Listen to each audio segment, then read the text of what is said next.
items. This meeting is being recorded. There are some refreshments in the back. And then if you go out either of these doors and take a right and go back, you'll see where the restrooms are. Just keep going down that hallway. Please feel free to get up and do what you need to do while we're getting through this content. But we're so excited to have you all here. I'm from the Ember Alliance. My name is Karina Marshall, and I've been a project manager on this project, working with a lot of local partners led by the Estes Valley Watershed Coalition and the Estes Valley Fire Department. There's a lot of amazing work that's gone into this project so far, and we're excited to share what we have with you now and get to a point where you all can be bringing forward some of the recommendations that we found, as well as engaging with other members of your community. So just to give you a brief look at what we're going to be doing tonight, we're gonna hear from Chief Wolf about kind of the origins of this project and all the other partners that were part of the core team. And then we're gonna go into just a little bit of an overview of what a CWPP is for those who aren't yet familiar and why does this matter. Then we'll be thinking about what actually went into this project. What analyses did we do and how do we go forward with prioritizing?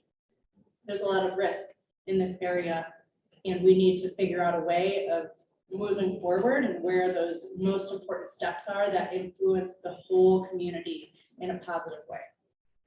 I'll talk a little bit about some implementation recommendations and things that can be done and ways to move the recommendations forward.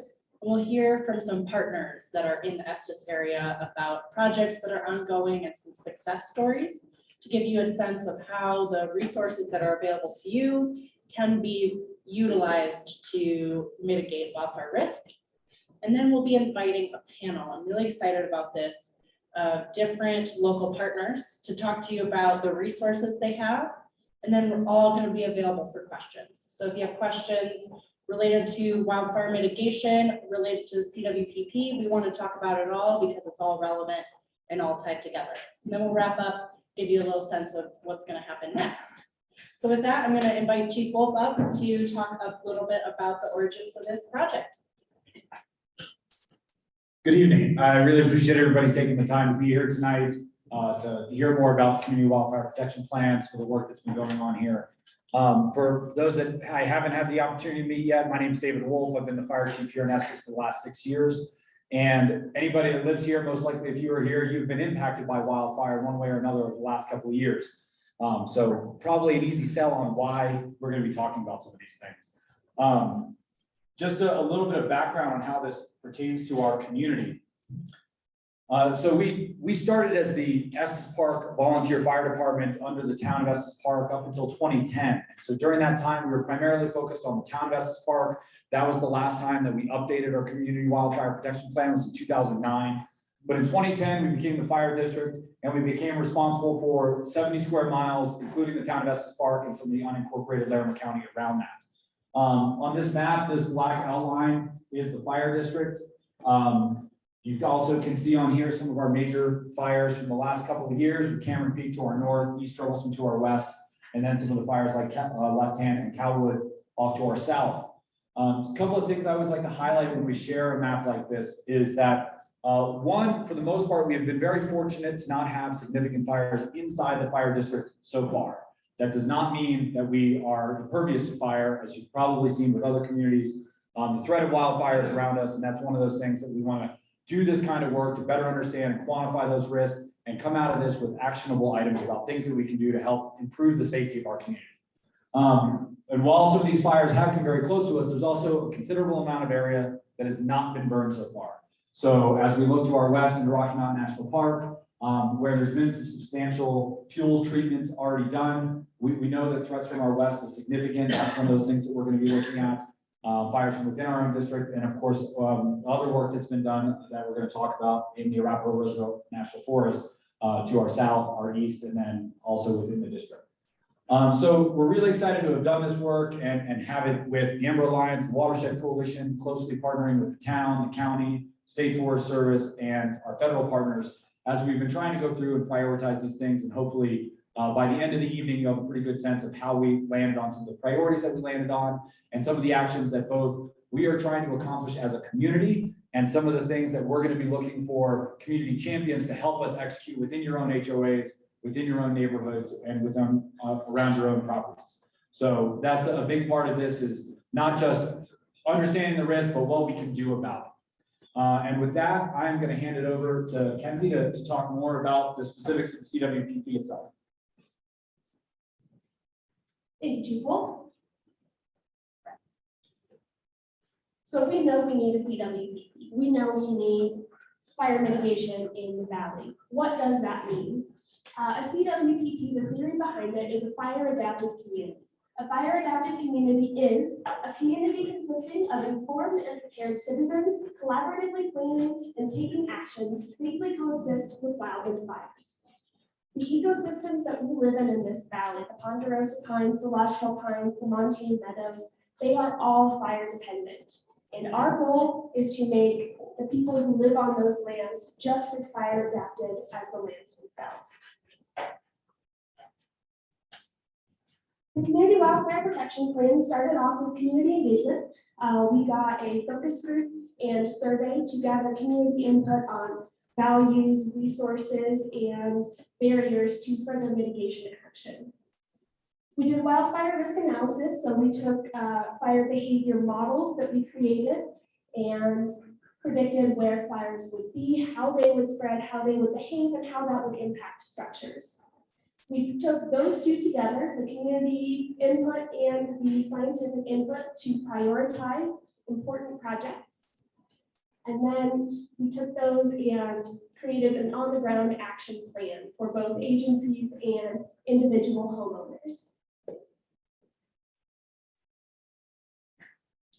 To get you familiar with where we are, this is the fire protection district that you both pointed out. You've got Highway 34 up here, Highway 36 here, Highway 7 over here, and Rocky Mountain National Park over here. We divided the area up into about 20 what we call plan units, and each of these units helps us tell each specific area what is most important for homeowners in those areas to do. So we will talk about that later, but you'll see some more maps. I just want you to familiarize yourself with where you might be in this. With that, I will hand it over to Dr. Megatonis to talk about the wildland behavior analysis.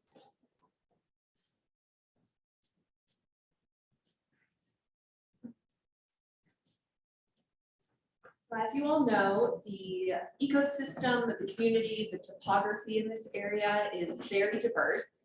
And that means that there's a high potential for variation in the kind of fire behavior that you see across the landscape. So some of you might live in areas where you have a variety of different conifer species that are very close together. There's a lot of branches that go all the way to the ground. And that kind of ecosystem would experience different fire than maybe a more open ponderosa pine forest where there's a lot of grass that can carry fire spread really quick, but the trees are farther apart. And then some of you might live in areas that are more flat and they have a lot of grasses.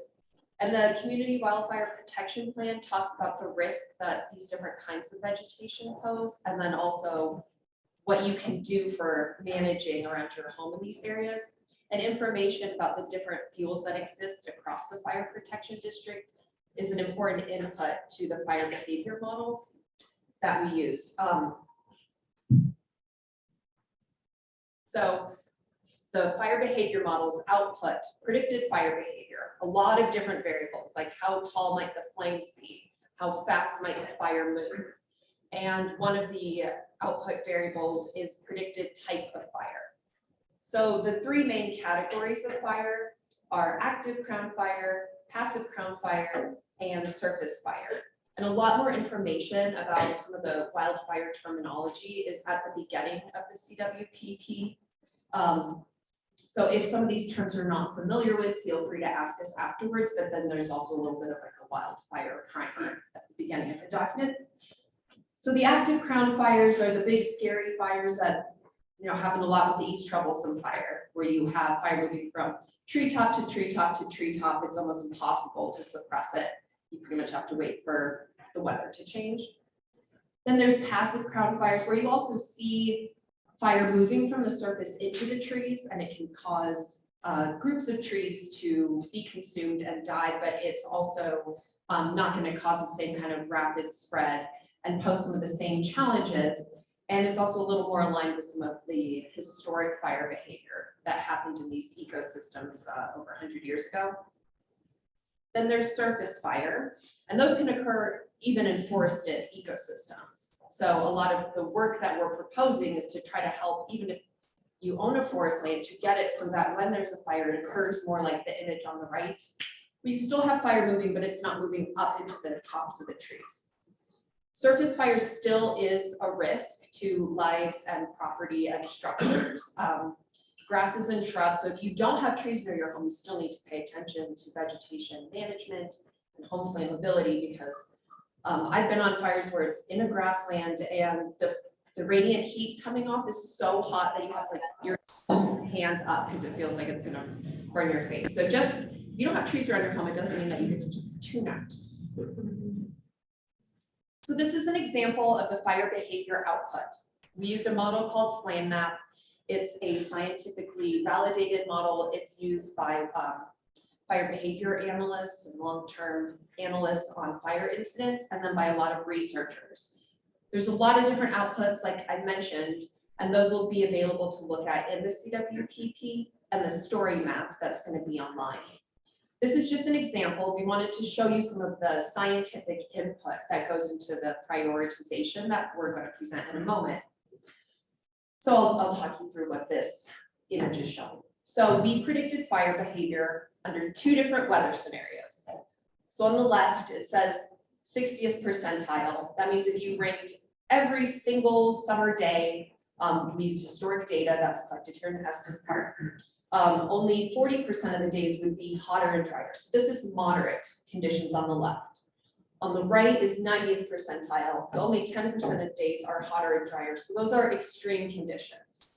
And the conditions we modeled for 90th percentile, higher winds, hotter temperatures, drier fuels, are similar to what was experienced during the East Troublesome fire. The different colors are the different type of fire behavior, like this image before was showing. So what we have in the purple is the active crown fire. Not surprisingly, when winds are lower, when the temperature's lower, when relative humidities are higher, you don't have as great a potential for active crown fire as under more extreme fire weather conditions. The green is passive crown fire, and then the yellow is surface fire. And once again, these maps will be available for you to look at and explore from a Storymap that's available online. Yes. What's the grade? Oh, good point. Okay, good question. The light gray are addresses. So those are where homes are. And then there's gray, that is the roads. So, okay. So some examples of areas that could experience really extreme fire behavior are areas that have really high fuel loads. So east of Fish Creek, on Prospect Mountain, and off of Spur 66. So that information went into our prioritization, along with on-the-ground observations that our team, along with people with the Estes Valley Fire Protection District, took to look at the built environment, so homes and some of the hazards that homes are exposed to, and also exposed to the other homes around them. So I'll pass it off. So we'll get into the prioritization. Feel free to grab me if you have any questions about the modeling. And we'll have time at the end too for additional questions about everything that went in. But I think that's a really helpful way to think about all of the different information that went into this process to try to figure out where are we going to start. So the types of priorities that are coming out of this are project areas where we're thinking about areas in the district where we not only have high risk, but we have risk to values that we've decided to prioritize, i.e. the population centers of Estes. We're thinking about not only where is the worst and most explosive fire behavior predicted, but who's going to be impacted by that. So that's what we're thinking about when we're prioritizing values at risk. And then also, Kenzie showed you that map of all the different plan units where we broke up the community. We also have priorities and recommendations for all of those. And that is our way to be able to communicate to all of you as residents, the types of risk that you might be exposed to and what actions are going to be the best for mitigating those types of risks. So really, kind of to Meg's point, nobody here is exposed to no risk, and there's plenty of work to be done, but there might be different types of work, and that's what we're trying to help clarify. But for the big project, kind of at the landscape scale, some of the project areas that came out of this process, like I mentioned, are situated in the areas where you can see the reddish blocks that kind of fade into the middle. Those are the proposed project areas based upon that prioritization. So as you might have noticed in the Crown Fire activity map, a lot of the fuels, the vegetation to the west of the district is very risky. There's a lot of vegetation, there's less human population. But what we're really concerned about, right, this is a community wildfire protection plan. What projects are going to have the greatest impact on the entire community of Estes? So that's where a lot of this came from. You'll also see in the background, the green color is thinning, and then prescribed fire and wildfire are the orange and red colors, or I'm sorry, the orange and yellow. And we are also thinking about how can we maximize the work that's already been done and build off of it to do community engagement. Where do we have a lot to work on in this community that, again, has that larger community impact? You may have heard, or if you've been tuned into the wildfire conversation in the past, the term random acts. So we really don't want to be doing random acts that don't have the greatest benefit to the community. There's limited resources and limited time, and we need to act where it's most prudent. And this is what our analysis and prioritization of values has found.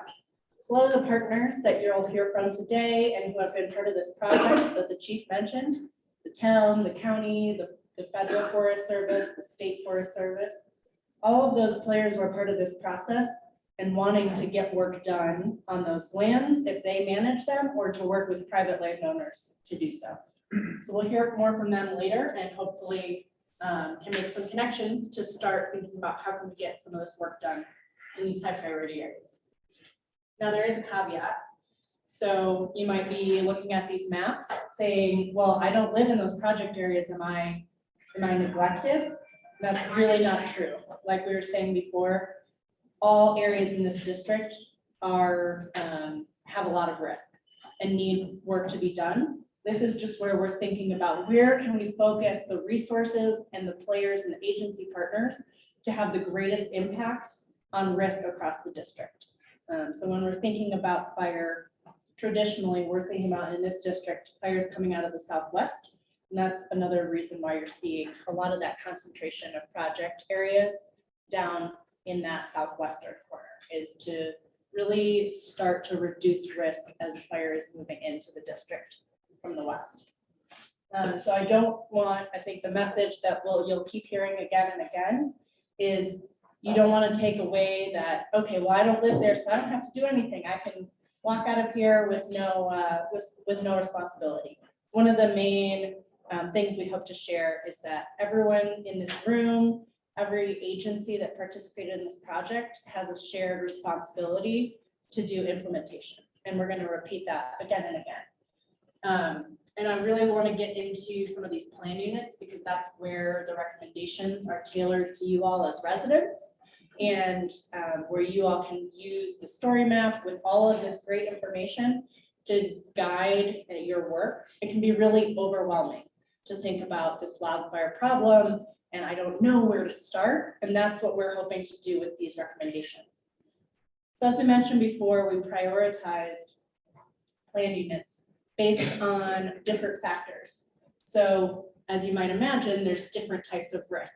So you might have wildfire risk posed to your community from vegetation.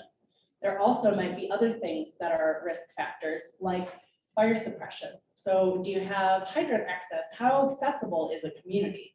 Those are other types of risk factors, and not every community has the same combination. So we've split these up into these 4: fire risk, fire suppression, evacuation hazards, and home ignition zone hazards, which are looking at, as Meg mentioned, going through these communities, seeing what types of risks there are on the ground where we don't have spatial data. We don't know how homes are constructed. We don't know if we have cedar shake shingles, but we want to figure out what types of risks each community is dealing with so we can give you those targeted recommendations. So I'll show you first a map that compiles all of these types of risk factors into one kind of composite risk rating. This is a requirement of the Community Wildfire Protection Plan process, is to rate communities for their level of risk. So this is an aggregate rating. The purple color is the most extreme risk rating. The green is high risk and the yellow is moderate. You might notice that there is no low risk or no risk community here. There are communities that have higher risk factors and lower risk factors. This is helpful not only for you all to prioritize work, but also for agency partners like the fire district, like the different watershed coalitions, to try to think about how we can reduce these really most extreme risk plan unit communities. I'll also show you, and this is all in the CWPP and on the story map, so you can interact with it and take a closer look. This is where we broke it down. And this is really key for you all to understand exactly what I've just been saying. What types of risk am I actually exposed to? And what can I do about it? So we won't go through each plan unit's recommendations in this meeting, but I think one of the parts of the CWPP that we're most proud of is a table with recommendations for each of these plan units, calling out type of risk and type of action that's best suited to mitigating that risk.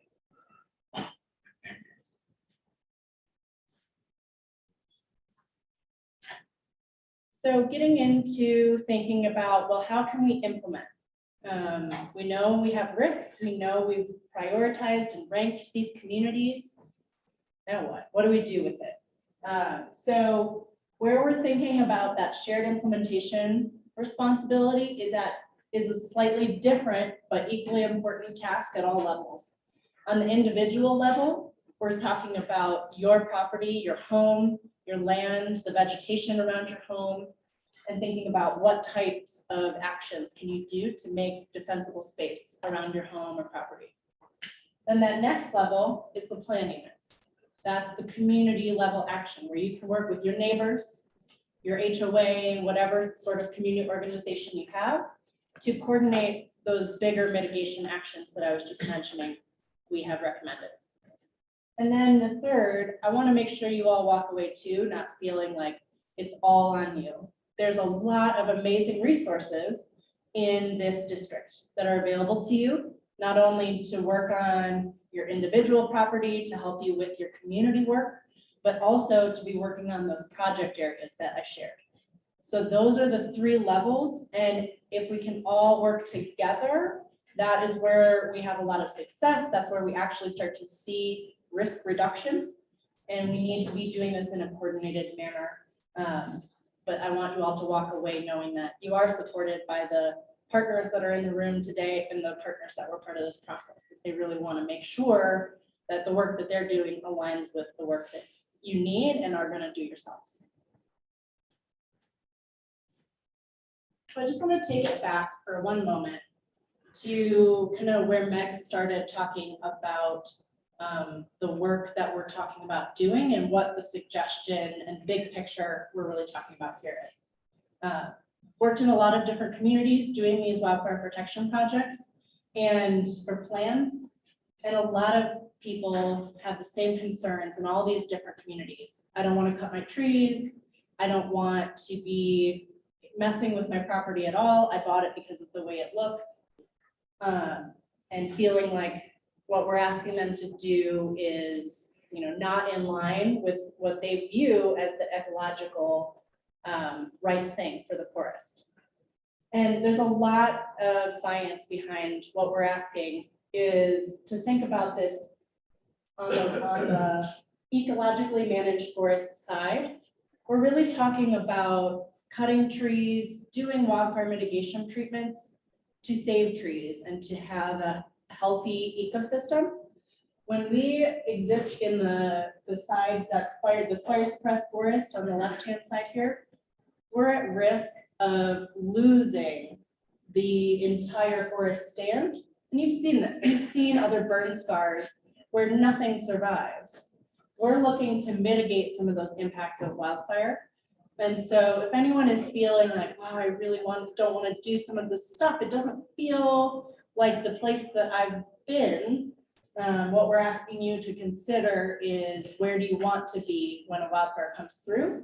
We really like to talk about if, or not if, but when, to be prepared for the fact that we live in a fire adapted landscape. So the CWPP has a lot of recommendations, starting with that individual level on what you can do in the home ignition zone. This is a graphic from the Colorado State Forest Service. They have an amazing publication that gives you very guided instructions on how to do defensible space and work in your home ignition zone, and thinking about the materials that your home is made of. There's a graphic like this with a lot more context to it in the CWPP document that describes all these different risk factors that you might not immediately notice in this graphic, but we're really asking you all to take a look at the different steps you can take. Another piece of feedback we sometimes get is, well, it's too overwhelming, I can't afford to do all of these things. There are recommendations in the CWPP aimed at individuals on low cost actions you can take to your home and to the vegetation around your home. There's a lot of options, and I really encourage you all, if you haven't already, to take one step.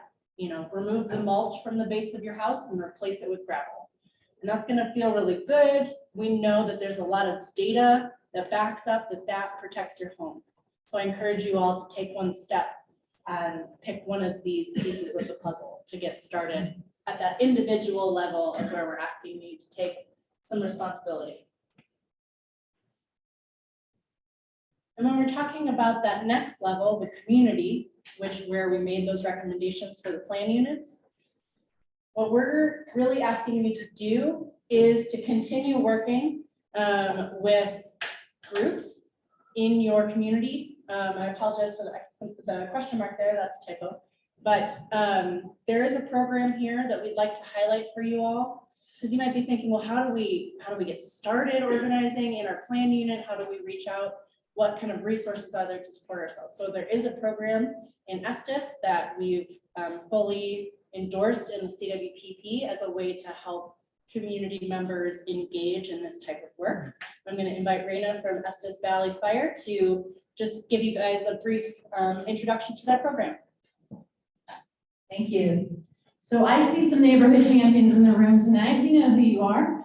Several of you have worked with me to come to your neighborhood or your individual house and perform what we call a wildfire home safety assessment or a wildfire HOA level assessment. This is a free service that we provide. I will come out and meet with your HOA or your POA community leaders. We call you neighborhood champions because you're championing the idea that we want to become a fire adapted community. So we'll come out, we'll meet with you, we'll tour your neighborhood, tour your HOA, and I will help educate and guide you on a multi-phase plan that you can implement at the HOA leadership level to help everyone in your neighborhood be more fire adapted. We also do individual home safety assessments, which are wonderful, but we want you guys to keep in mind that wildfire is a community problem, so it has to be a community solution. It's wonderful when one household does their home hardening and their defensible space and their wildfire mitigation, but what we really need to be successful is linking properties together so that entire neighborhoods are more fire adapted, more fire safe. So we have a group of people, we call them neighborhood champions, and these are people who have reached out to us and said, we want to be involved, we want to be leaders, we want to champion this movement. And then they get included in, they got an invite to the event tonight and other events coming up.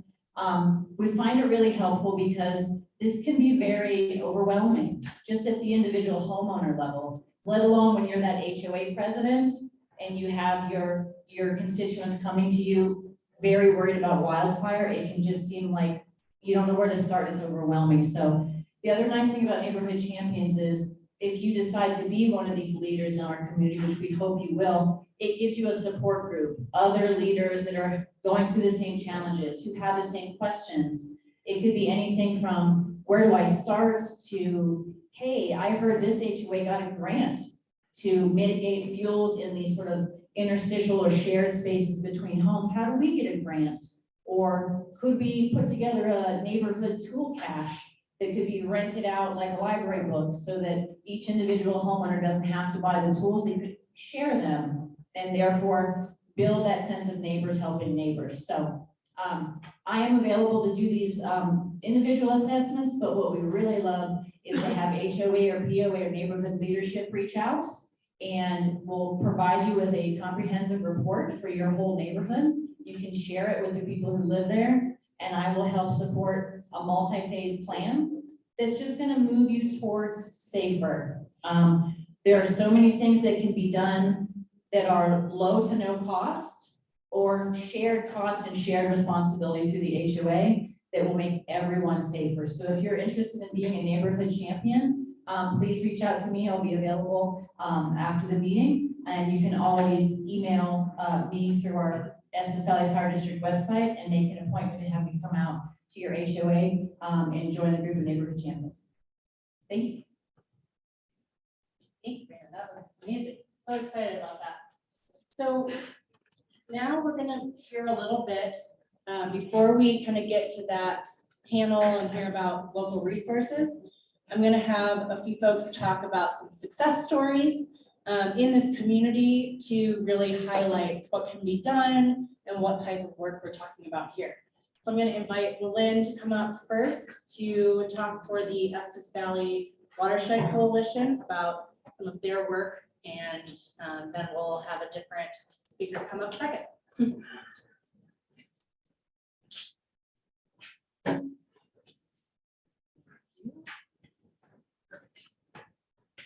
evening.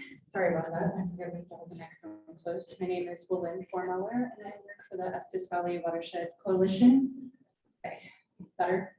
I'm going to do kind of our background now, and then I'll share our success story.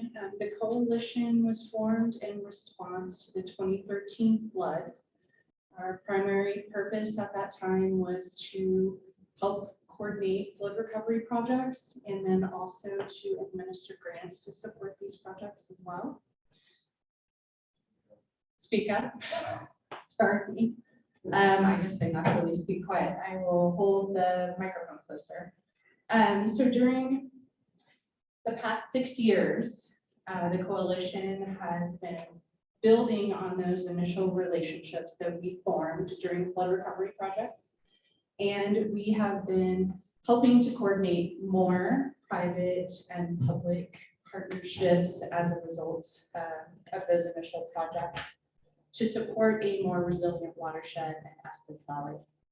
Right now, we are working on 8 projects and initiatives that support our mission to protect the waters, the forests, and the wildlife in Estes Valley. This also includes outreach and education efforts as well with our local schools and other groups and nonprofits in the area. So we actually have a few projects that are supporting the CWPP recommendations. We have one over on Thunder Mountain. That's a combination of Thunder Mountain, Windcliff, YMCA, and some other private landowners. That project is still in the planning phases right now. We also have a partnership with Waste Management to support defensible space work around houses and structures in the Estes Valley. And then we have our Mary's Lake project, which is our highlight story for this evening since we're starting work on this project this summer. So EVWC, private property owners and other partners are working to coordinate a forest health and mitigation project on Ramshorn Mountain up above Mary's Lake. Our goals for this project are to help support mitigation on private property and also to help reduce wildfire impacts to the land, to the water supply, and to infrastructure as well. We are additionally using this project as an opportunity to start conversations and engage with the Estes community about how we can build more partnerships to support more projects like this in Estes. We're also working to share information about forestry best practices and also wildfire impacts on watershed function. So this is a map of our project area above Mary's Lake there. We're working on about 50 acres right now. And again, we're planning to start work in July or August this summer. You can also see a list of the partners that we are working on this project with. The Colorado State Forest Service is providing some technical support. The town and the fire district also support this project. And we have gotten funding and grants from Northern Water, from the Village Thrift Shop. And I apologize, this last one's really long. Larimer County Office of Emergency Management Community Mitigation Grant Program. So these are just some of the partners that we work with on this different project. So I know that was really quick and it was a really fast overview. So please feel free to reach out if you have questions about that project or any other project that we are working on.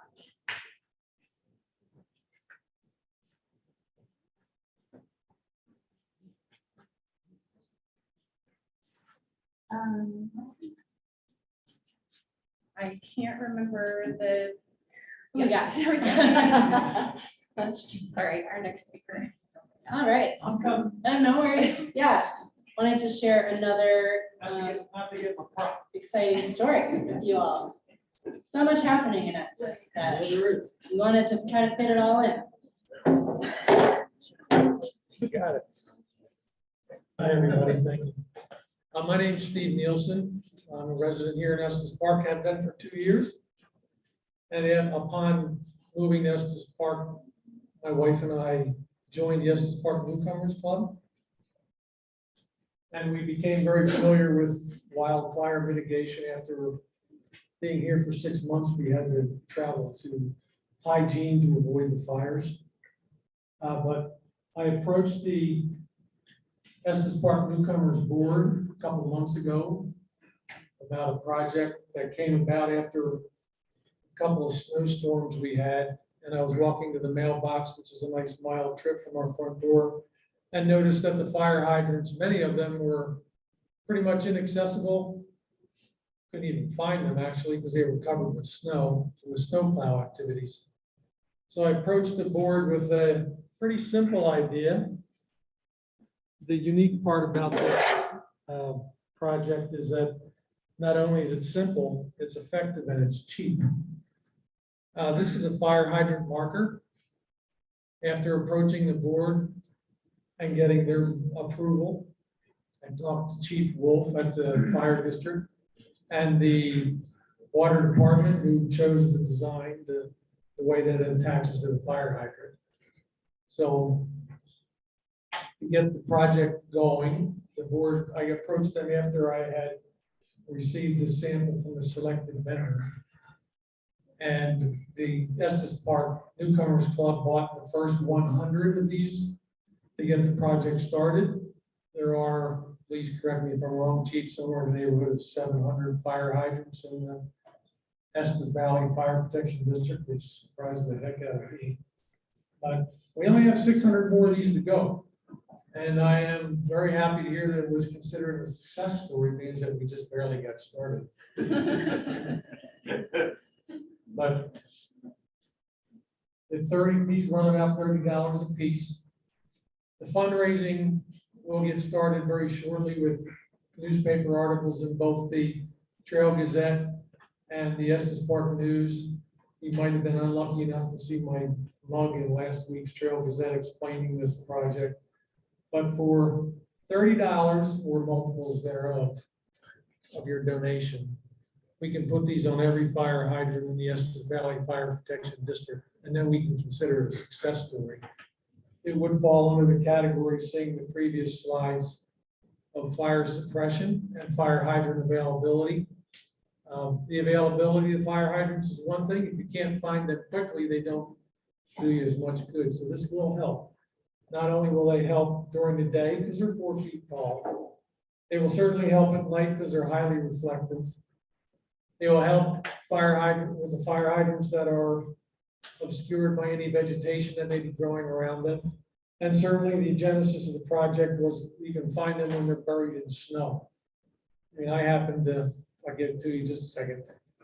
I happened to dig out the fire hydrant, the first one that I found that was covered in snow. Even though it was accessible after I dug it out, you still couldn't find it. It was very difficult to see. So you'll be hearing more about this. We have this really cool QC code of the fire hydrant. You gotta love that. The GoFundMe page is active, but the links have not been set up in the newcomers webpage that I'm aware of yet. That'll be happening very shortly.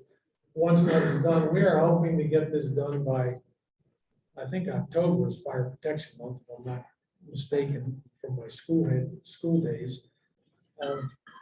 We had one question. Yeah, who do we call to purchase them? Your donation will go into the pot, and they are the locations as they come in.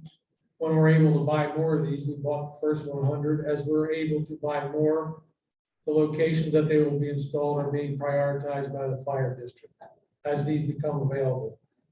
What we're hoping to do is that over the long haul, in the next several months, we'll get one on every hydrant. Does that help? No. What can I do to help? We want to know is the only way we can do it is to get on the GoFundMe? Or I can't stand here and tell you that I'll buy one to put on the fire hydrant next to your house. If that's how what do it we is. buy it? They want to buy it. We want to buy one. How do we do that? How can they contribute? Yeah. How does our HOA help you buy this? You can donate to the funds and we'll buy them. Well, who do we donate to? That's coming out in the newspapers in the next week. Okay. The QR code there, Oh, there she is. I didn't see you there. That's my publicist. the QR code there will link you directly to the GoFundMe page. If you want to, you could also write a check to Oh. the Estes Park newcomers and then mark on fire mitigation project. So either way is fine. And that works if you take a picture of that right now. Right. Right now. If you go up to that sign with your camera, and I understand that this will be available, it's also right now on several community Facebook pages, and it will be promoted. So you'll be able to make connections to this. So just for the sake of time, I think we will bring this QR code back up at the end of the meeting. And we will make sure that it's available through the Estes Storymap. So thank you so much. And glad to see there's already interest in that. A great story to tell about other types of mitigation activities that are really important. Like you mentioned, calling out some of those other suppression needs. This is another kind of non-traditional example that we wanted to highlight to you all. All right, so before we get to hear from partners, I want to make sure that all the takeaways are clear. So there are a lot of areas of high risk in this district, and we know that. I think that's probably something you already knew before you came to this meeting and is why you came to this meeting. But our findings clarified that and determined where the highest risk is in the district. We also know that there are priorities across the district that address those risks. And we all have, everyone here and everyone who's not even participating in this meeting has a responsibility to kind of share in the risk reduction and moving this community forward. There are a lot of resources that you all have, agency partners, the fire district, federal, state, county, local government, everyone is concerned about this and working on it with you. I want you all to take that away. And then you can kind of do your part in the home ignition zone and working in your community with the amazing programs that Raina covered very well. So with that, I want to let you all hear from those agency partners that I've called out. So we're going to invite them up to the front now. The fire district, we'll have the Watershed Coalition come back up. We have Larimer County Emergency Services and the Office of Emergency Management here tonight, as well as the Larimer Conservation District. I'd like to invite you all to come up to the front. We'll all have you stand up here and share what your organization does so that everyone at this meeting can come away knowing that. So don't be shy, come up this way.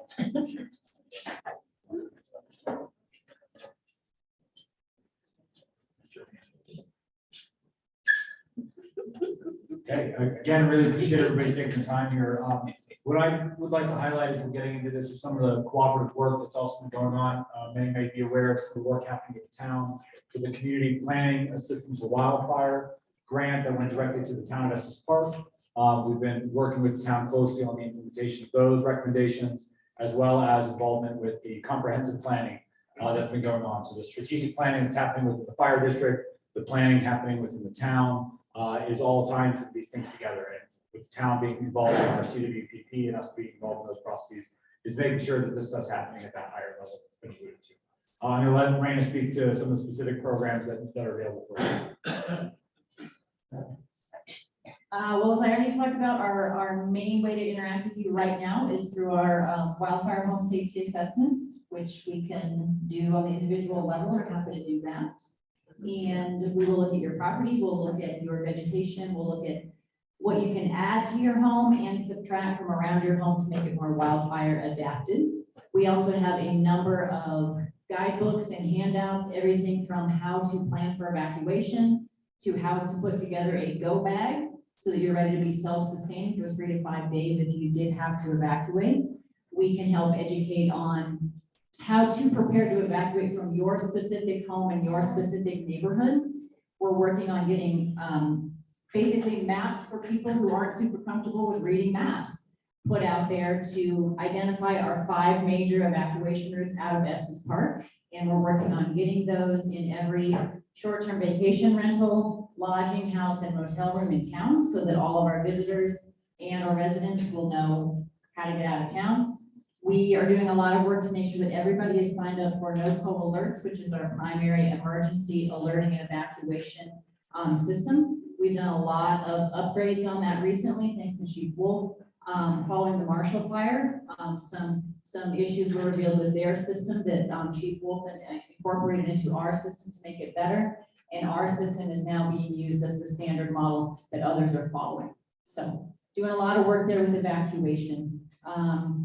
We are also doing work incorporating fire and life safety inspections for where short-term rentals overlap with our wildfire areas to make sure that we're covering the structural fire hazard and the wildfire hazard and the evacuation piece all in one. So we're covering that as well.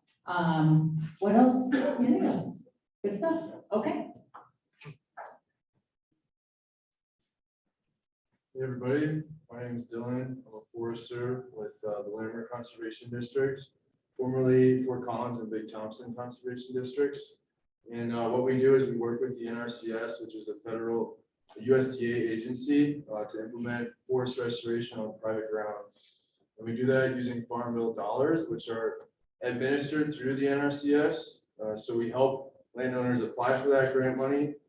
We match it with other grant money, from our partner agencies and from our own pot of money to ideally get it fully paid for on private ground. So it is restoration in that we're not doing thinning, we're not doing shaded fuel breaks. We're trying to emulate the way these forests used to look back when they had regular fire intervals. So that's a much more open look. I'm sure most of you have seen chili camps, the patch cuts south of town there. That was us 2 or 3 years ago. We've done, I counted yesterday, we've done close to 900 acres now in the Estes Valley. So that includes the patch cuts and chili camps. We've got 200-300 more acres set up on that property. And then I'm guessing most of you know Lumpy Ridge. So we've treated about 200 there with probably 100 to go. So we're all over the county. We have project areas in Red Feather Lakes, north of there, Cherokee Park area, Livermore. Pole Hill is one of our big areas too. We finished probably about 500-600 acres in there. So our treatments are large scale. They're ground-based, mechanized. It costs a lot of money to get that type of work done. Ideally, we use, we're trying to hit landscape scale. So ideally, we get into bigger properties and we try to connect smaller ones up so we can, make our impact on the landscape as big as possible. So that's the gist of what we do, basically. If you don't think you fit the bill, the feasibility bill for full-on forest restoration like I've described, we're happy to just give you advice, offer technical guidance, walk around with you, talk about the health of your forest on your property, and obviously work with our partners here in the room to get more work done. So, thanks. I have a question, Rick. The chili camp, why did you guys choose to go in like that? I mean, the Black Hills of South Dakota, they come in and it looks like an open path. I mean, it's like you got trees every 50 feet, 40 feet, 30 feet, and it's just grasslands underneath, like typical natural system. Chili camp looks like it's stripped, like a mower came in and just destroyed it. It's a little extreme. Or what's the goal, I guess? So, like I said, we're trying to emulate the way these forests used to look when they had regular fire intervals. And that depends on the vegetation type. So treatments in ponderosa pine would look a lot different than treatments in lodgepole pine. In lodgepole, we look at how fire would run through that system. Historically, it would burn big patches, large swaths. If humans weren't here, hundreds of acres. And it'd leave randomized patches here and there, reserve groups. That's kind of how fire moves through lodgepole. Lodgepole is adapted to fire, so when it gets burnt like that, that's why you see big carpets of it come up afterwards. So it's meant to burn like that. On the ground that we had to do it with, we were trying to emulate that. So as you can see, south of town, we left reserve patches in there. So we're trying to emulate the way fire would run through that system. Did you guys do the Curry property? We did. 3 minutes, guess what? I got the other side. It's Awesome. a mess. It's a mess. Well, I'm here to talk if you want. Guess I'll hand it off. Let's hear from everyone and then we'll have more time for questions. In the chili camp property, we had one of Dylan's partners come out and do a talk last year. And it's starting to look really great. There's a lot of aspens coming back, a lot of the trees that wouldn't have been able to grow if that lodgepole was still there. So it looks pretty good. I talked a lot before, so I don't think I need to talk a whole lot again, except to, I guess, reinforce the idea that we are working with all of these partners as well to help do these mitigation projects to make the valley safer. So, thank you. Good evening. My name is Kevin Johnston. I am a sergeant with the Larimer County Sheriff's Office Emergency Services Unit. So how our unit is probably helping you folks with some of your CWPP. We have a initial attack module. Fire suppression is one of our responsibilities in the unit, but we're also been doing some mitigation work down at Hermit Park. We've done cutting up there for years, but we're back in there this year, doing some more work in there. And like was brought up, trying to tie that in where it balances some of the forest lands, so you get a bigger footprint of some of that mitigation work. The unit also does inspections. We work with the building department, so if there's new construction kind of outside of the town, some of our staff will come up, kind of give you some plans before, kind of a pre-construction plan on what to maybe get rid of. I know the State Forest Service also does a lot of that. And then for the building inspection part, get your permit and some of that, we have to go back and do a final inspection on some of those properties. So that's the other part that our unit does. And then as was mentioned, evacuations are a big part of the Sheriff's Office responsibility when we have these incidents, working with the Estes Valley fire department, the Estes Park PD, you know, in some of those evacuation areas if they're outside of the town per se. And as the Marshall Fire illustrated, we just got done kind of building polygons in the system for pretty much all of the unincorporated parts of the county. So some of those polygons, so if we do get something already built, you know, we can, the dispatch centers can push those out pretty fast. So that's probably the big things that we do. Anything else you can do? So many of you that work with us here are here. So thank you. Good evening. I'm Ricardo Perez, and I'm with the Laramie Office of Emergency Management. So yeah, I'm truly lucky to be here, and it's all the work with all the partners that really make it possible to be able to serve the community. So with CWPP, I think the resource that might be most helpful for you all would be the mitigation community grant that was talked about a little bit before. So that's a pilot program for this year that we wanted to make sure that we provided the community, and that the purpose of that program is to make sure that it's community led and that it's a resource and it removes some of the barriers to be able to produce some mitigation projects for y'all. So this is the first year that that kind of went live. So and the application is not closed, but we now we're looking forward to be able to kind of produce and work with some of the applicants and the grants that were produced, so that we can keep on doing this next year and years after that. So another piece that we try to help the community in is kind of the public information for any disasters, but absolutely for any wildfire risk or any of the other disruptions that happen throughout the county. So we have our emergency preparedness guide that we just updated, and I put a few in the back. There's a small pile out there, but there's just some good information for the community and just how to stay prepared and what to be, how to be well educated on some of the risks around here if y'all need it. But I think also one of the other partnerships that we make sure that we kind of share with folks is it is the LEADA 911 notification of alerts. So one of the new programs that they're doing is they have an application, like a phone application for folks that translates kind of the messaging over 100 languages for folks that English is not their primary language. So it's important to make sure that even in the Estes Park community and throughout the county, we're having kind of those resources available for folks. And the messaging that comes through LEADA gets instantly translated into the language that kind of the user selects. So that's truly exciting to be able to produce that and have that available for folks. But for the public that just wants kind of the information in English and doesn't really need kind of that information in another language, that application also has kind of our emergency preparedness guide and some of the resources and some of the community events and contacts also. So it can serve as another way of kind of receiving that information. But I believe that is some of the information that I have for tonight. But again, thank you for being here and thank you for the partnerships. Awesome. Well, thanks everyone so much for that.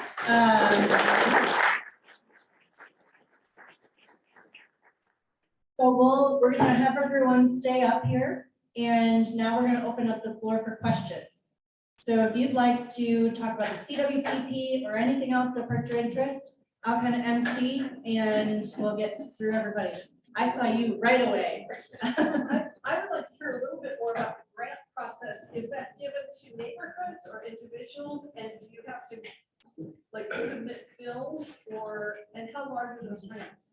Yeah, great question. So the purpose of that grant is to make sure that it's community led. So it'll be for individuals, community organizations, road associations, home associations, really any group that kind of puts together a project and a proposal. Then Laramie Office of Emergency Management, my colleague, Stephen Decatur, is the lead for that project. But then there's a criteria that is it's very helpful for the application of that grant if there's a community-led approach. So if there's kind of a leader in the community or kind of sees kind of a need with kind of rounding up neighbors or friends or family or anything of that sort, and kind of make sure that the impact is greater, that definitely helps with the application. So what was your second and third question? How large are the grants? So for each grant, I believe the cap is $10,000. For this first round that just closed, I believe we had $50,000 available. So I believe we granted 8 projects. Yeah, I think 4 of them were for wildfire protection. So. All right, we'll go here and then. We live in a homeowners association, so I'm very interested in what you had to say, and it's actually most of where the chief lives, but some of the information you got here was a flash on and gone, and the things like information that could be easily passed out to our members, such as what are the risks on the houses? There was A, B, C, D, E, F, G, H, you know, and that was it. Yeah. So if there's something that can identify that, either on a website or. Yes, so the meeting today was hopefully a little bit of a teaser to get you to look at all this information, which is permanent and available to you. So we have a story map that has all of this information that Estes Valley Watershed Coalition is hosting. And it's where the actual CWPP document is hosted, that if you want to peruse just the story map and understand what some of those maps look like and those ratings, you can look at that. If you want to dive into our methodology and nerd out about the ways that we made this process happen, I'd love for you all to read that as well. And then I want to see what Rena wants to add to that. Yeah, I would be happy to come and do one of our assessments. Things that we look at are not just your vegetation and your topography, but it's the actual structure. That house diagram with the ABCD, that's all stuff that I will walk you through. We'll look at your gutters, your shingles, your soffit vents, screens, all kinds of stuff, your siding, all of that kind of stuff we can walk through at the individual household level, and then also look at the HOA level as well. So I'm going to throw one more thing in because I forgot, just based on what our partner here from emergency management said. Every time that you do a wildfire home safety assessment, in your report is included a tax credit form. Colorado Department of Revenue offers $2,500 per year per homeowner to do wildfire fuel mitigation on your own property. That covers everything from renting a trailer to paying to drop off lawn bags, which I just did today, to buying a pruner or a pole saw. So there is tax credit available every single year for you to do this at the individual level. And then if you link those properties together through an HOA, you can actually make a lot of progress there. And Karina mentioned, we're going to have the story map, the CWPP, the drafts are up on the website now. We're going to have permanent versions up on our website once they're finalized.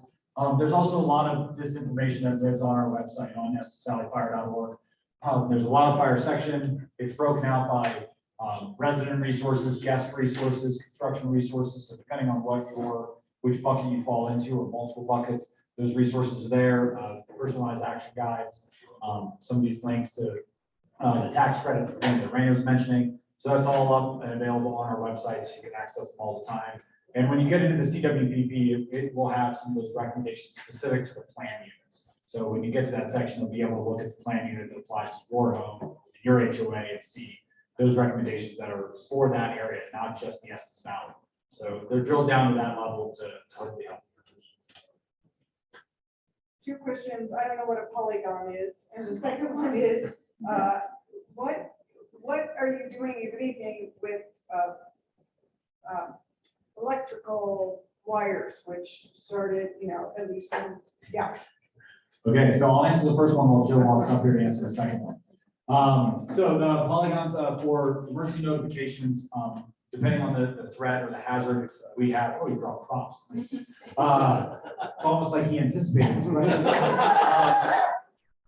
Whenever we have an emergency where we feel we need to give notification about the threat to homeowners, we can either do that in the instant of drawing an area and say, these are who we want to notify. For some of our larger scale threats, we pre-identified what those areas would be, those polygons that said all of these residents need the same message. And that was how we were able to do some of the evacuation notifications during Kruger so quickly, during these troublesome so quickly. And so those were things that we tried to pre-plan out for those larger scale threats. I'm gonna hand it over to Joe to introduce himself. Thanks. I'm Joe Lockhart. I'm the line superintendent for Light Power, or Power Communications Center at Town West Park. So for the last 20 years, we have been installing we call it an insulated tree cable. So we do know that power lines do start forest fires. And if you have lived here in the winter time, you do know the wind blows 100 miles an hour. So this power, we first put this up for snow and wind. But now we also realize it also helps with forest fires too. So like areas like Little Valley. So we picked areas across our system that we have frequent outages, knowing that the wind might be stronger there and when the trees go through there. And we start out by trimming out that area, clearing out our easement as best as we can. Some trees are 50 feet tall and you can only do so much. And then we come in and we install an insulated power line. So over the past 6 years, I believe we've done 20 different areas. 30% of our system is now under the tree cable. 30% of our overhead system is now this insulated tree cable. We just recently did about 90% of Carriage Hills. We've done all the Little Valley area. We're working a lot in Allen's Park, Glen Haven, 36, 34. We've done almost all our main circuits coming out of our substations, if that makes sense. Again, it's all based off of outages, just because we know that that area is, prone for having outages. So, so far, we've gone to areas like this and we put the stuff up in the air and trees lay across it. In November, right before or after, I can't remember, but we had a huge windstorm and we counted, I think, 20 to 30 trees laying across our power lines in Allen's Park.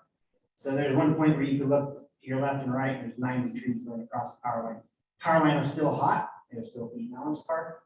Long's Peak area, I don't recommend living there if you like power at work. But we've gone in there, we've spent a lot of money. It's around $900,000 a year clearing out power lines and installing insulated power lines. So we have about 300 miles left of overhead power lines. So probably at least another 30 years. Thank you. Any other questions about power lines? Perfect. Thanks. And thank you all. And I just want to highlight before we walk away that the Light Power Communications has been really proactive on this for a number of years.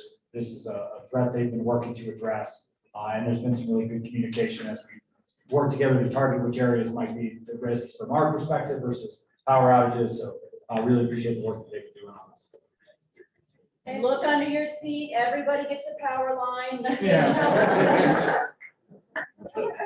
It's senior event. I have a suggestion. We need a place where we can get real-time information on what evacuation route to take.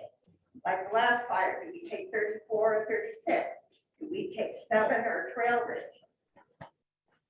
Yeah, so with that, that's one of the things that the NOCO alerts is the primary way that we're getting messages out. I recognize that during East Troublesome that the routes were not provided in those messages. That's one of those things that came up in our after actions of making sure that that's included.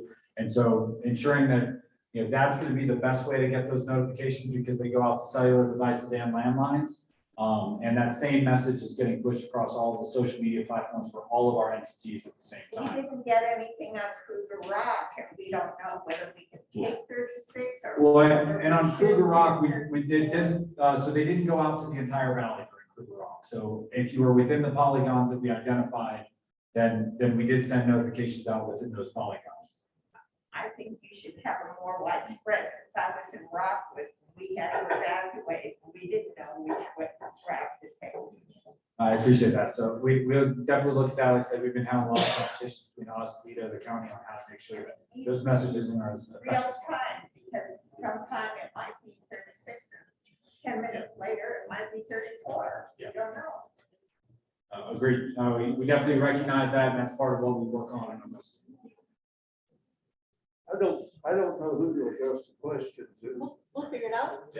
but I'm on the board of the North End Association.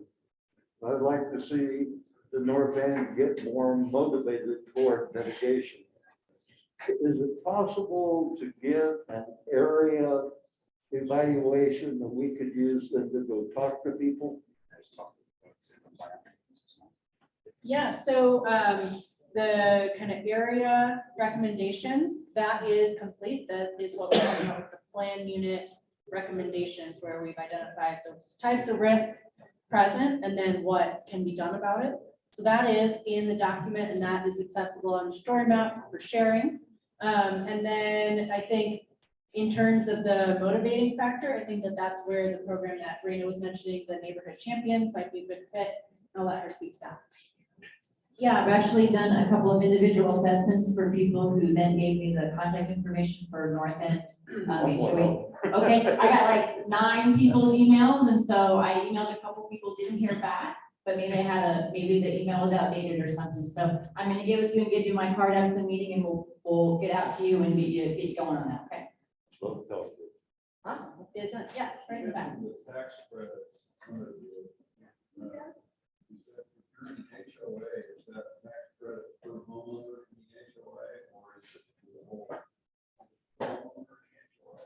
Yes, that $2,500 per year per property owner. So if you're a married couple, you don't get $5,000, but joint ownership of one property, $2,500 total per year per property. It is not available to HOAs, but certainly when you do one of these HOA level assessments and get a game plan for all the houses in the HOA, that can really add up if you get, adjoining neighbors over and they're everyone doing it at $2,500 per household, it can really add up.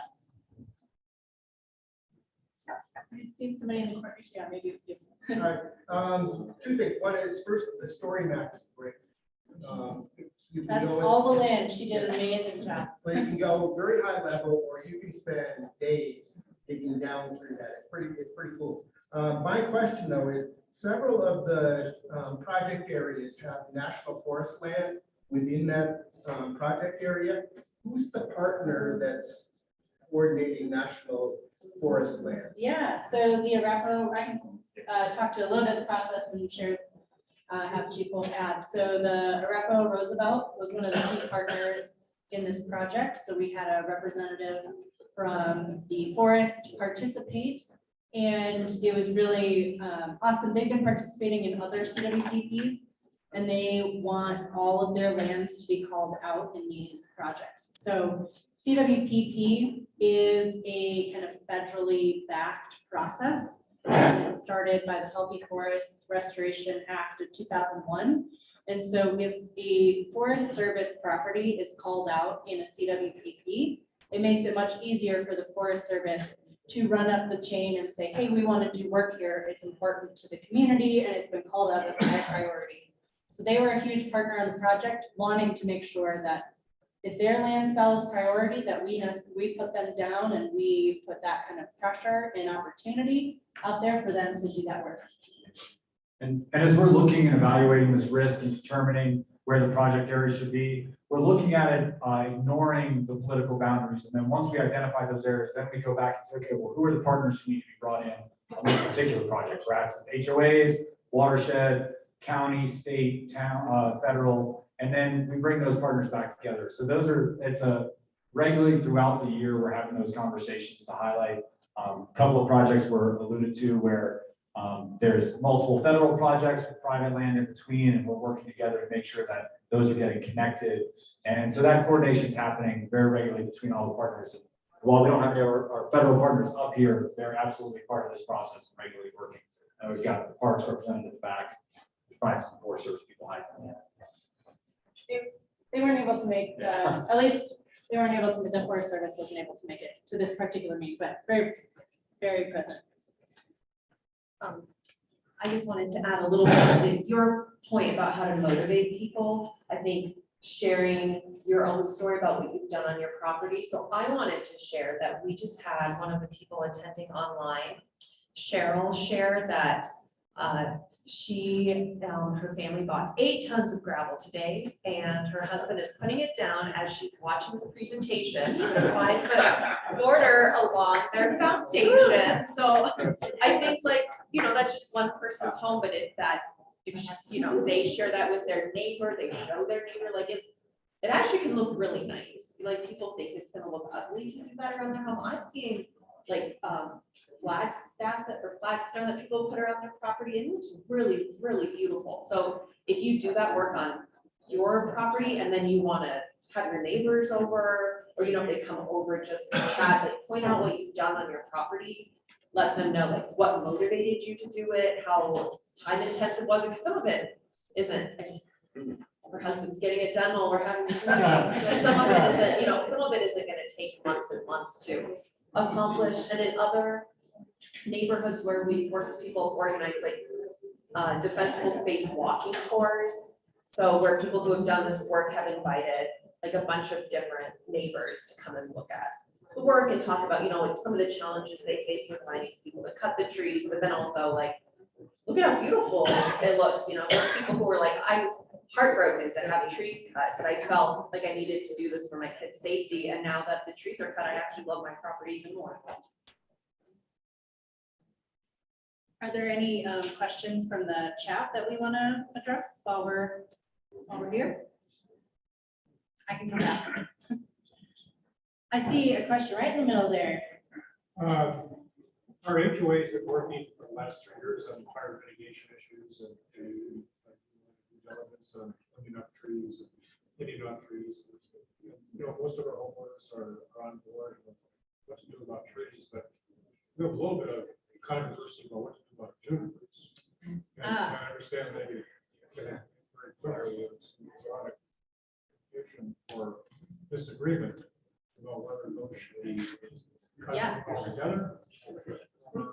Keep it nice and the birds like to have this. Yeah. Serve a purpose. Great question. If everyone could hear about junipers and what to do about those in an HOA. And so one thing that might be able to support you is there is actually a section on fire resistant landscaping that's in the CWPP, which is something you could share with those neighbors. Junipers do ignite very quickly, and it is kind of a sight to behold. And I would suggest that in a dense urban setting, that they are probably not an appropriate tree for that reason. There are probably settings where it's possible to have junipers, but I would say, you know, in general, not seeing this property or these locations, they are certainly a high hazard tree or shrub. Does anyone want to add, Brady, you want to add anything to that? They're basically just puddles of gas. Yeah. And even if you have had me over at your house, know that I was going to say that. So another thing that we do offer to replace the junipers in each of our reports that I'll do for you, it includes a guide from Colorado State University, basically a fire resistant or fire adapted plant list that gives you, seems like there's 100 of them, plants, trees, and shrubs that you could replace your junipers with that are decorative, part of our natural ecosystem, and are more fire adapted than junipers. So that's included in all of our reports. You can also get it on our website or just email me about it. So there's a lot of other options that are much safer than junipers. I love that. All right. Any other questions?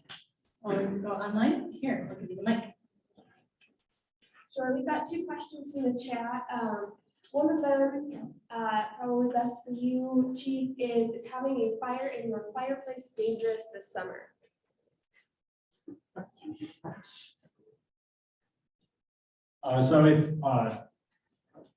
starting with indoor fireplaces, we want to see spark arresting screens on the chimneys to make sure that we're not having sparks coming out. But it's summer, so probably don't need to have a lot of fires inside. Mostly people are thinking about fires outside. At this moment in time, we're not under any fire restrictions, but there's a lot of guidance on our website about if you're going to have fires, recreational fires, how to do it safely, when we're in restrictions, things that you can do. Some of the resources on our website highlight what's permitted during restrictions and during bans. And one thing you'll see is that gas-fired appliances that throw fewer embers are typically allowed during non-restricted times, restrictions, and sometimes even bans depending on the appliances. So anybody that lives here and wants to be able to enjoy fire year-round, I would encourage you to look at some of those options that are going to have a little bit more flexibility. Yes, sir. We have a neighbor that, even when you have fire restrictions, has a big pit outside. We call the sheriff, that doesn't happen. Can we call the fire department and ask them to come out and talk to those folks? Yes, so if you call, if you call to report and what you suspect to be an illegal fire, either ourselves or the sheriff's office will come out and evaluate that and have a conversation, do our best to either educate or of course it's necessary to make sure that things are being done safely. One of the updated ordinances that the county put out, was that this year, that made wood burning fire pits illegal at short-term rentals when they're being used as short-term rentals. And so that's something you operate a short-term rental, make sure you're aware of, secure it so that people can't use it improperly. So yes. Great follow-up question to that. How can we make visitors, especially those in short-term rentals, more aware of fire risks? Yeah, so I'm going to speak to this first, and I bet Marina's got some more to add to it. One of the things that we stress a lot when we think about our visitors is that they may or may not understand the risks that we have here in the Estes Valley. As people who live here, we are used to these risks. We understand these risks in a way that someone visiting may not. That's where I'd say the first step is to recognize that we have a responsibility to do our best to educate, to try and reach out, to try and inform whether the people, our family that's coming out to see us, or people staying in our properties, that we do our best, and recognize that if people are doing things that you might view as unsafe, they are likely doing it because they don't know that it's unsafe. They're not trying to burn a forest down. Now, you might not feel that way when you see fire across the street, but remembering that we want to approach those from a situation of let's start with the assumption that they're probably not trying to burn us all down. You might just not know. So let's go over and try and have a conversation. As we provide some of these resources that we're putting in short-term rentals, that we're putting out on our website to try and help highlight these things. Through grants, we're doing a lot more signage and communication messaging down through downtown. We're trying to get those words out there, but that's one of those things that we get 5 million visitors a year. Some of them are going to understand those risks, some of them are not. And we need to design our environment to be as safe as possible because those things are still going to happen as much as we don't want them to. And that's part of where making our homes safer, making our community more resistant and resilient is really a big part of that. And I got a question or a comment on that. Yeah. You know, you gotta remember, guys, that this is even, we're from Minnesota, and you go to Minnesota, Wisconsin, Michigan, you know, wherever, it rains 90% of the time. It's everything's wet, everything's green. And we're here, it's definitely a lot clearer, but we have to understand that these people that are coming here probably come here and they're just not used to it. They're not purpose, not being abusive, they're just not used to it. Yeah, so the same way that I grew up in Ohio and then, eventually moved to Oregon, and the first time I saw a tsunami evacuation route sign, I was like, tsunami, what?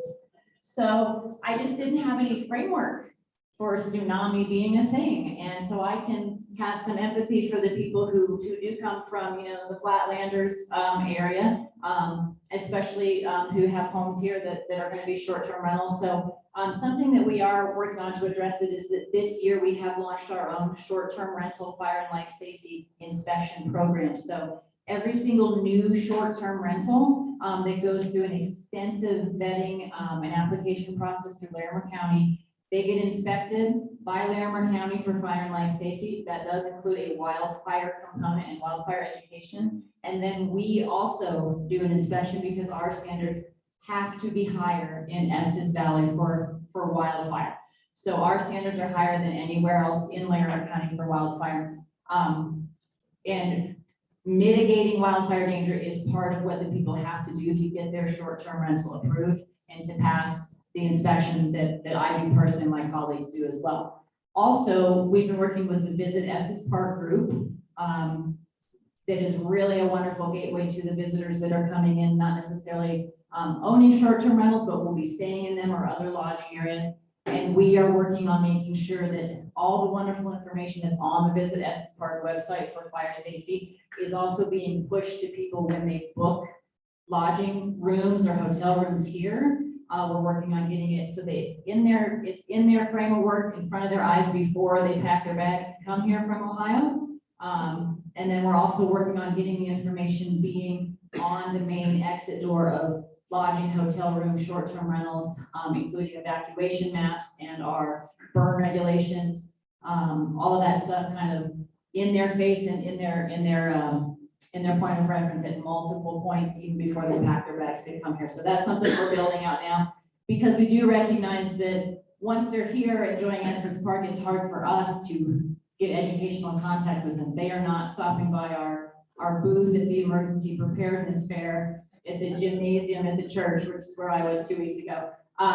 So we're looking at multiple ways to get that information to our visitors and short-term rental renters and short-term rental owners.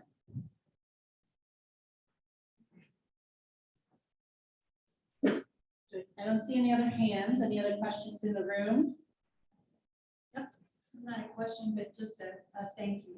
This has been extremely educational, and I think anything you can put out in the community that somehow condenses this into information for people, because there is pushback, and it was alarming to see, my housing area I knew it was in the worst or one of the worst sections, but when you see it, I think that touches people at a level that a lot of facts don't sometimes, Yeah. So the more that you can provide to residents of that stuff, plus, you know what, we also bring our old ideas from when we were young of what Estes looked like and what a forest looks like.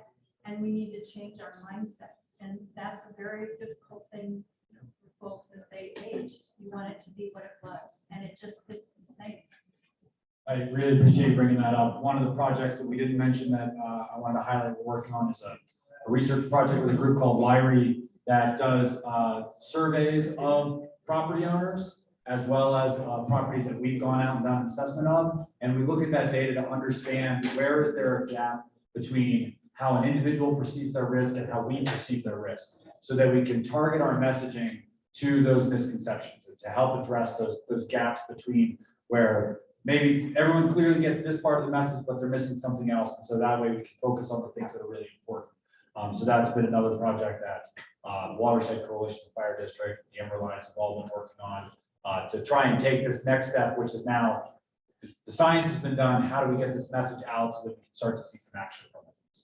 So thank you for bringing it up.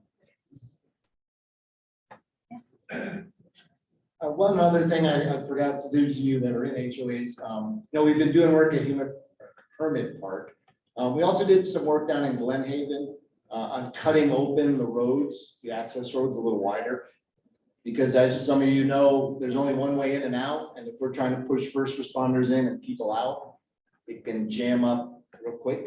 So, just some other things that are probably addressed in the CWPP or in the Estes Valley, but just think of that too, that egress, in and out. Like I said, we did some work down in Glen Haven, cutting some of those wider so we can get our stuff in and folks out.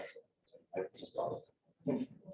Yeah, thanks. Is the Estes Valley Land Trust a part of this coalition or this? Yes, they are here in the room. I saw them earlier.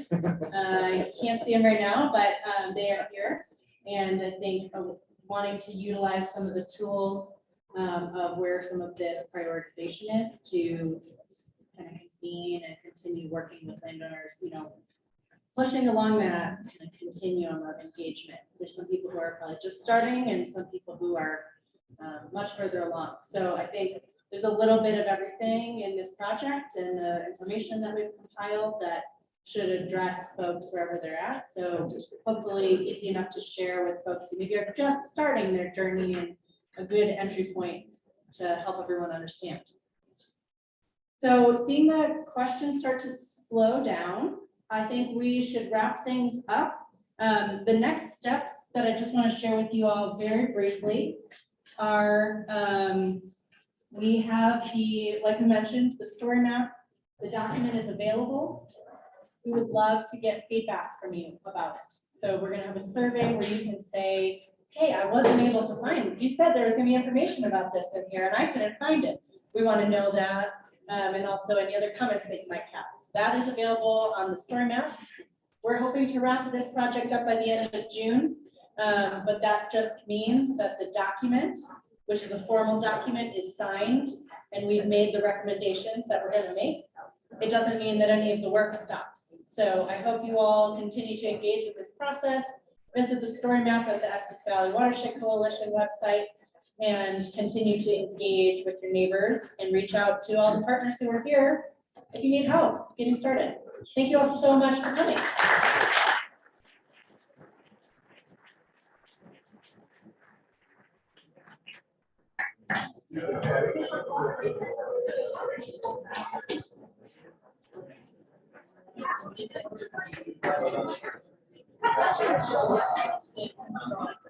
Yeah.